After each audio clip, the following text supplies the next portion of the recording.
Today on All Things 80s, it's the Transformers Wheeljack.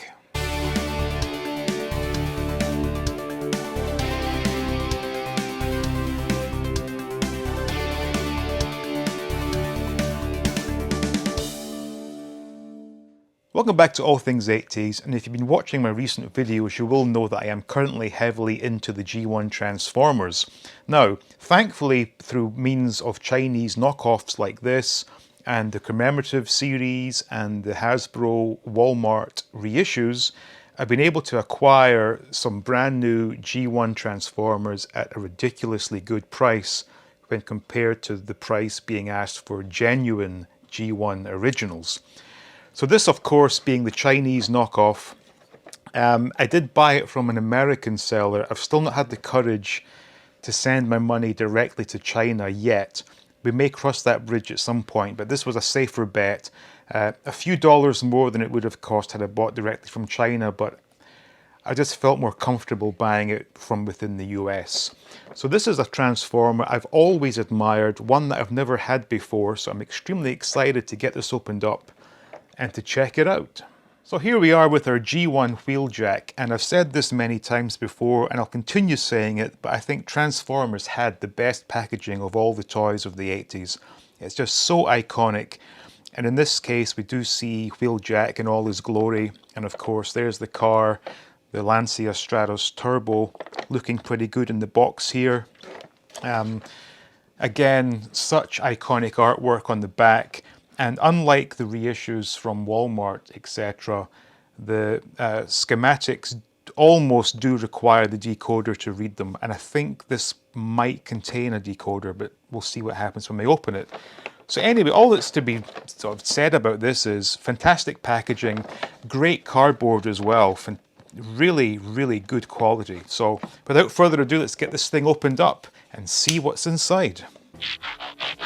Okay, so here we have the car on a blister pack. Obviously nothing quite beats the styrofoam inlays of the 80s, but I understand why they would do it this much more cost effective. Already I'm feeling tremendous weight behind this car, but I think it should just be a case of peeling this back and the bubble coming loose, or the cardboard ripping. Whatever, it doesn't make much difference to me. And already, now I'm not sure if these are supposed to be loose or not, because it's not a Transformer I've had before. Can already feel the spoiler a little bit loose, but that is to be expected because these were quite famous for the spoilers getting lost. So anyway, car feels good, we'll get to that in a moment. We have the booklet. Now, unlike the commemorative series reissues, these have the correct booklets. So anyway, if I can get this thing opened up, we'll see what's contained within. Wow, this is posing me a bit of a problem here. What the hell? Oh, there we go. Wow. Ah, I see, it was folded over. So hopefully we get some stickers to go with this. Let's see. Yep, there we go. There's the sticker. And there's the rub sticker. So with the Chinese knockoffs, they do the rub sticker as a separate piece. So anyway, quite a lot of stickers here actually. And the quality, it's okay. It's nothing to write home about, but certainly better than nothing at all. Booklet wise, telling us what the set includes, and I may have to refer to the instructions as to how to transform this. And there's the decoder. So just to quickly show you that without it,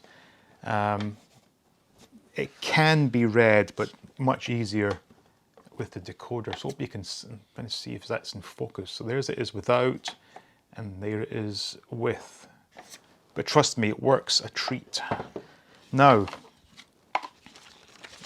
in terms of getting this from car to Autobot mode,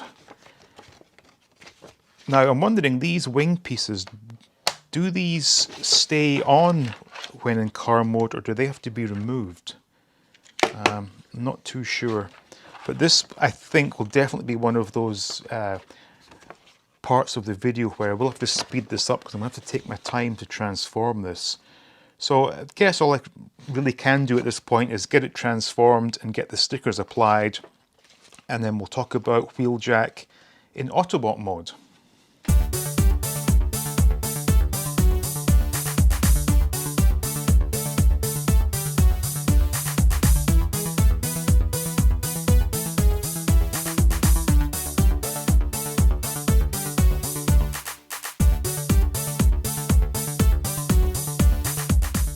Okay, so I think I have it transformed correctly, and a couple of points to note are that these rocket launchers are extremely sensitive and will launch at the merest of touches.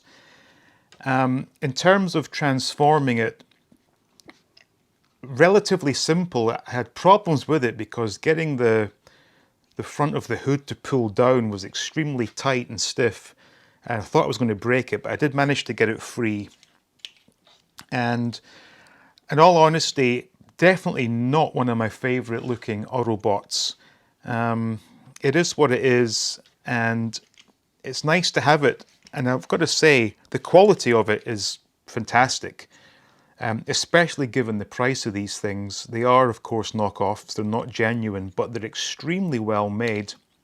I suspect an original genuine G1 would have sort of had the same issues I'm having with this one, namely the fact that the parts of the spoiler just want to keep falling out. And if you ever watched Tez from Roland Reviews talking about his original G1 Wheeljack, he actually had to buy one of these knockoffs in order to get these spoiler parts because the genuine ones are extremely expensive, which is completely understandable given how easily it does fall off.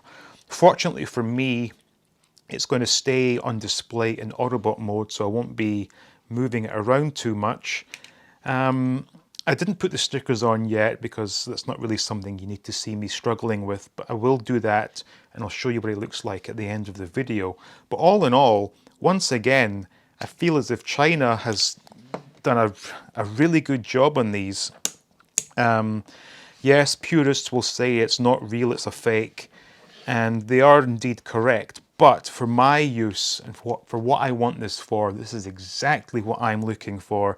A nice brand new minty fresh looking Wheeljack.